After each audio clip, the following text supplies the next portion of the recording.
یہ خوف وہاں پر نہیں. کتنی عظیم بشارت. اور جس شخص جو شخص کہ یہاں پر دنیا کے اندر مجھ سے بے خوف رہا ساری عمر کبھی اللہ کا خوف ہی دل میں پیدا نہیں, تو فرماتے ہیں جو آخرت میں پھر میرا خوف ہوگا اور وہ ایسا ہوگا وہ دنیا کے خوف سے بھی بڑا ہوگا. اللہ تعالیٰ فرمایا کہ اپنے بندے پر میں دو خوف جمع نہیں اور دو امن جمع نہیں کرتا. اگر دنیا میں مجھ سے خوف رکھتا ہے تو انشاءاللہ آخرت میں خوف نہیں ہوگا, اور اگر آخرت میں خوف ہے تو دنیا کے خوف نہیں ہوگا. تو کیا مطلب کہ ہر مسلمان کو اللہ تبارک و تعالیٰ سے ڈرتے رہنا چاہیے. دنیا کے اندر ڈرتے رہنا چاہیے کہ پتہ نہیں میرا کوئی عمل اللہ جل جلالہ کے رضا کے مطابق کے خلاف نہ ہو جائے. یہ خوف اگر دل میں ہوگا مرتے یہ خوف لے کے چلے جاؤ تو انشاءاللہ ثم انشاءاللہ اللہ تعالیٰ وہاں جا کر بے خوف فرمائے. وما الا ان اولیاء اللہ لا خوف علیہم ولا هم یحزنون. اللہ کے جو ولی ہیں ان کے اوپر نہ کوئی خوف نہ ان کو کوئی غم. اللہ تعالیٰ یہ مقام انشاءاللہ عطا فرمائے.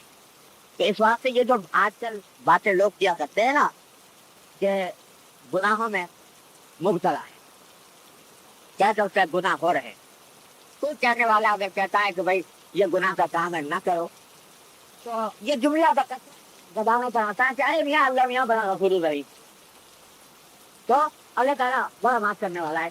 تو اس واسطے گناہ کرتے چلے جاؤ, کوئی بات نہیں. یہ بڑی خطرناک بات ہے. اللہ تبارک و تعالیٰ کہ غفور رحیم ہونے کے مقصد ناجائز فائدہ اٹھانا اور گناہ کرتے چلے جانا اور اللہ سے نہ ڈرنا, یہ بڑے بڑے فساد کی بات ہے, بڑی خراب بات ہے. اللہ تعالیٰ اس کے برے انجام سے ہر مسلمان کی حفاظت فرمائے. ہاں یہ ہو کہ پتہ نہیں میرے جس گناہ پر اگر پکڑ ہو گئی اللہ تبارک و تعالیٰ کہ ہاں خدا جانے میرا کیا, تو ہاں امید ضرور رکھو.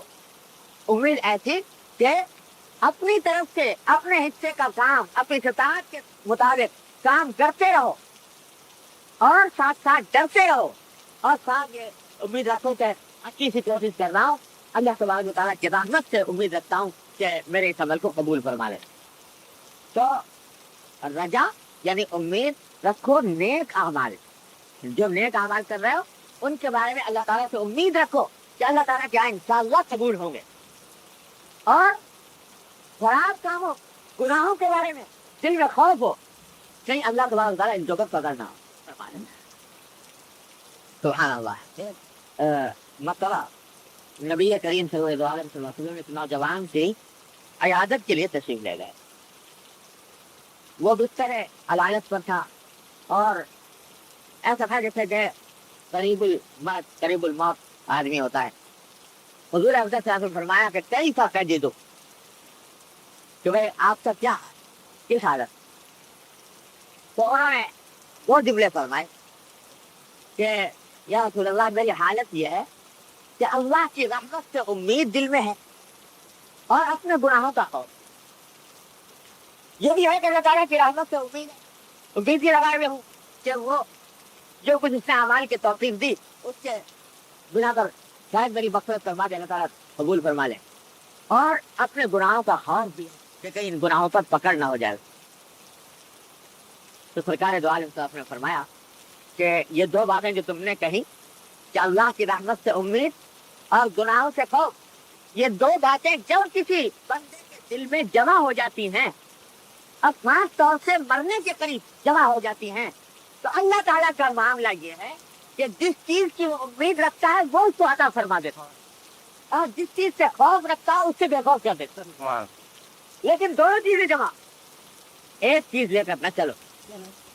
اللہ بڑا غفور رحیم ہے, جا کر گناہ کرتے چلے جاؤ.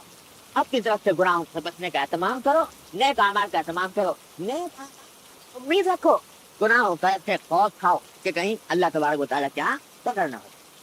تو یہ جو حدیث ہے عجیب و غریب یاد رکھنے کی ہے کہ دنیا کے اندر جو خوف رکھے اللہ تعالیٰ سے, آخرت میں اللہ تعالیٰ اس کو بے خوف کرنا.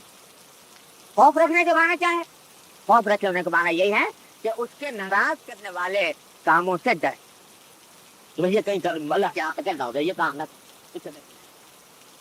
اور یہاں پر اس کو اس بات کے اندر اس حدیث کو لانے کا منشا یہ ہے کہ جب اللہ تبارک و تعالیٰ کی بارگاہ میں کھڑے ہو نماز کے لیے، ذکر نماز کا چل رہا ہے، عبادت کا چل رہا ہے، جب اللہ تبارک و تعالیٰ کی بارگاہ میں کھڑے ہو تو اس وقت اللہ تبارک و تعالیٰ کی عظمت کا تھوڑا سا تصور کرو، اور اس عظمت کے تصور کا نتیجہ یہ ہو کہ دل میں خود بخود خوف پیدا ہوگا، ایک ہیبت پیدا ہوگی۔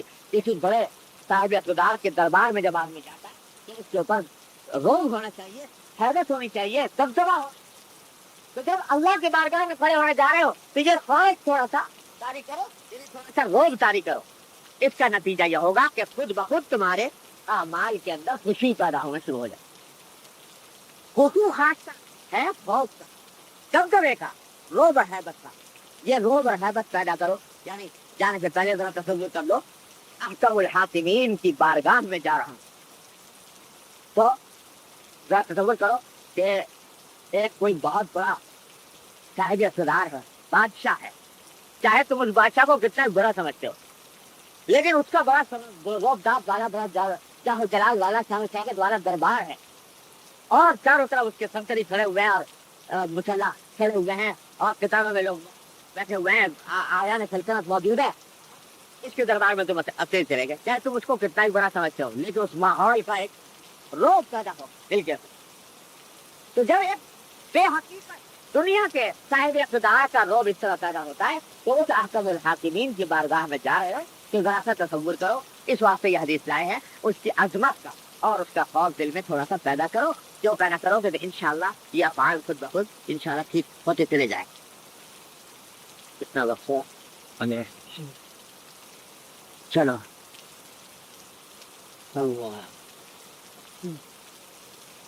آگے فرمایا حضرت حسن بصری رحمۃ اللہ علیہ کا قول نقل کیا ہے کہ قرآن کریم میں نیک بندوں کی تعریف کرتے ہوئے فرمایا کہ وَيَدْعُونَنَا رَغَبًا وَرَهَبًا وَكَانُوا لَنَا خَاشِعِينَ۔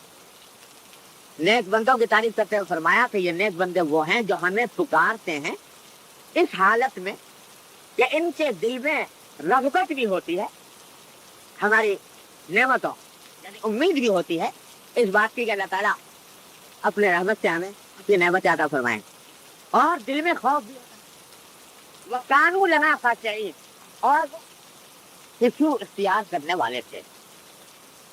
تو حضرت حسن بصری فرماتے ہیں کہ یہ وہ لوگ ہیں جن کے دل میں اللہ تبارک و تعالیٰ کا خوف اور اس کی عظمت کا روب ہوتا ہے، ان کو کہتے ہیں خاشعین۔ اس روایت کو لانے کا منشا اس بات کے اندر یہ ہے کہ نماز کا ظاہری پڑھنے کا طریقہ تو میں نے ابھی آپ کے سامنے عرض کر دیا، لیکن اس کی روح ہے خشوع۔ خشوع کا معنی ہے